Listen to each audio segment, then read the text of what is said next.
If 5 years ago you had asked people who was the most dangerous man in the Middle East, most likely they would have answered Muammar Gaddafi of Libya.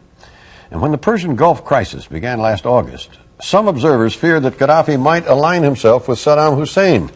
He didn't, but neither did he join other Arab states in the coalition to drive Iraq out of Kuwait. Gaddafi, to many, represents the more radical Arabs in the Middle East, so his opinions are important. And now that the war is here, where does Gaddafi stand? We've heard little from him. But just a few hours ago, in an exclusive satellite interview, Barbara spoke with Muammar Gaddafi in Tripoli, Libya.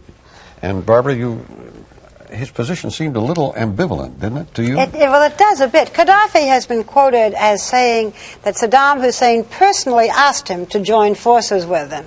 And Gaddafi is quoted as having replied, "You occupied Kuwait without our knowledge. The whole world from Japan to Argentina will fight to free it. So how can we go to a war? Is it a game?"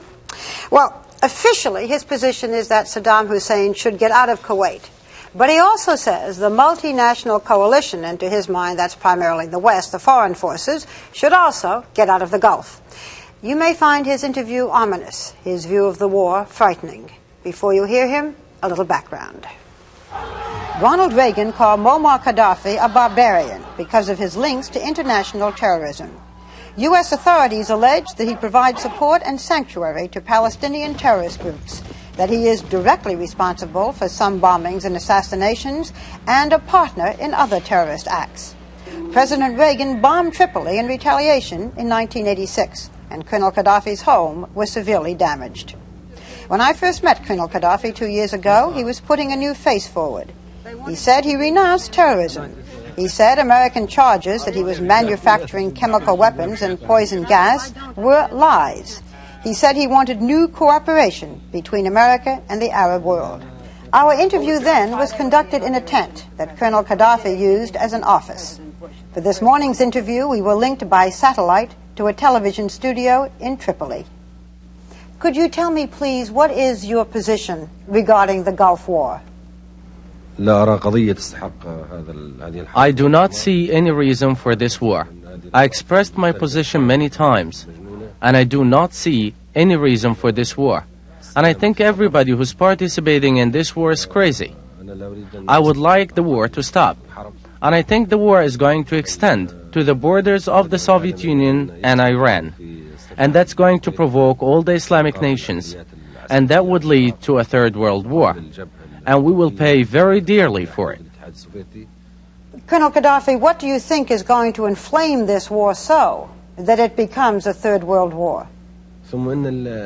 It is very important for the Arab nations to participate in this war, because they cannot be neutral, especially when it becomes clear to them that the whole thing is not about the liberation of Kuwait, but it is all about taking revenge of the Arab nation, especially after all the kind of help that started going to Israel. And this is going to provoke all the Arab nations, and it is going to make it a third world war. When Saddam Hussein's missiles land on Tel Aviv and do damage to Israel, don't they consider that an invasion? We did not decide yet. As Arabs, we did not decide if we will liberate Palestine through using the military force.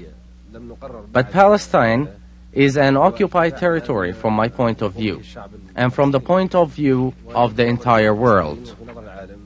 How do you feel about the use of chemical weapons?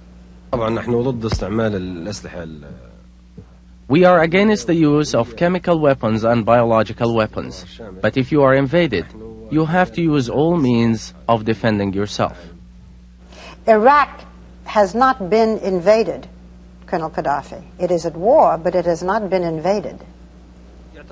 This is considered an invasion. This military operation has already passed the limits of the United Nations resolution. So what you are saying, Colonel Gaddafi, is that you feel that the forces have now invaded Iraq and Kuwait is irrelevant? The justification is Kuwait. Kuwait is used as an excuse.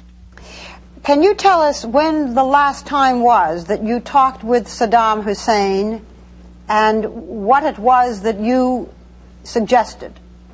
There is no direct negotiations or talks. On the night of the 16th, I sent him a message through my embassy, trying to convince him to get out of Kuwait and to stop the war. But he answered that he will stay in Kuwait, even if it leads to a war.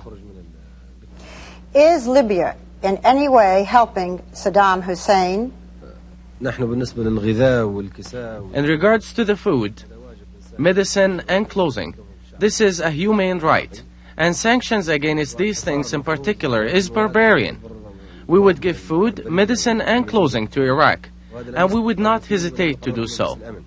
But if the military actions continue against Iraq, away from Kuwait, this will be an Arabic coalition beside Iraq, and that will be one of the reasons that would rush the defeat of the international coalition.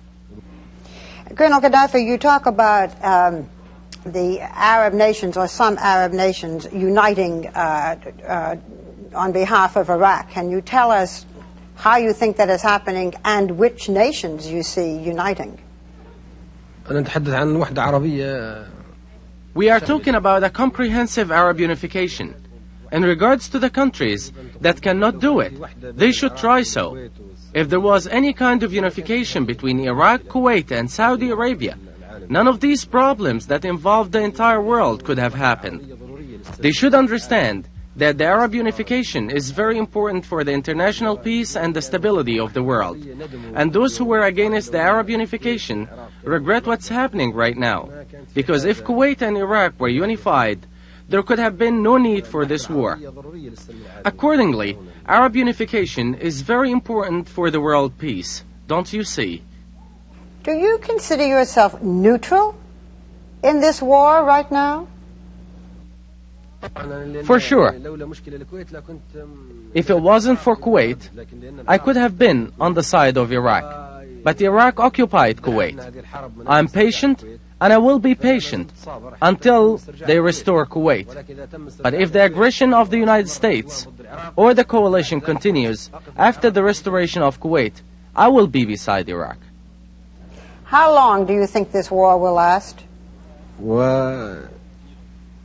It seems like the United States is not as everybody thinks. It's like a tiger made of paper. 28 nations are unable to liberate Kuwait or control anything in the field. It is better that the Arabs should sit together and solve their problems between each other. The United States lost its power, and their expectations and calculations were absolutely wrong. And that's what happened right now. You recently received a personal envoy from King Fahd of Saudi Arabia. Can you give us any details about that meeting?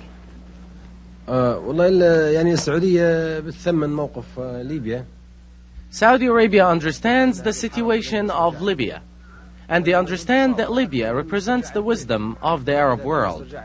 The position of Libya is very strong because Libya is not scared of anybody.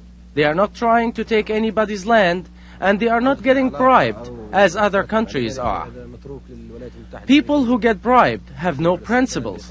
And I know that Saudi Arabia and the world appreciate the position of Libya. And we know that our position in this war is ideal. We are against the occupation of Kuwait, the invasion of Iraq, and the existence of foreign forces in the Arabic lands after the liberation of Kuwait. What is your relationship now, Colonel Gaddafi, with the United States? What kind of a relationship do you want to have? We would like to have good relations with the United States. Relations built on mutual respect. The American government is very aggressive.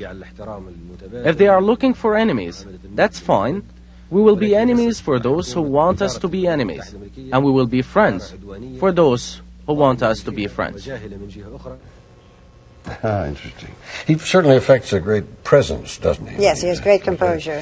You know, I think any leader over there would be nervous about Saddam Hussein consolidating and extending his power.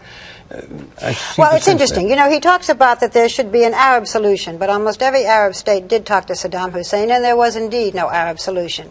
But it has been the dream of Gaddafi to have a merging or unification of the Arab states with himself as the leader. That's what Nasser did when he renamed Egypt. Well, it also seems to be Saddam Hussein's dream. Yeah, that's bound to clash. He spoke of other nations not getting bribed. What did he mean by that? Well, even though he has a supposedly good relation with President Mubarak of Egypt, he may be talking about Egypt getting aid from the United States. You know, you can buy your friend, you can't buy me. Yet he is a somewhat different man than the man we saw before Ronald Reagan bombed him. Thank you, Barbara.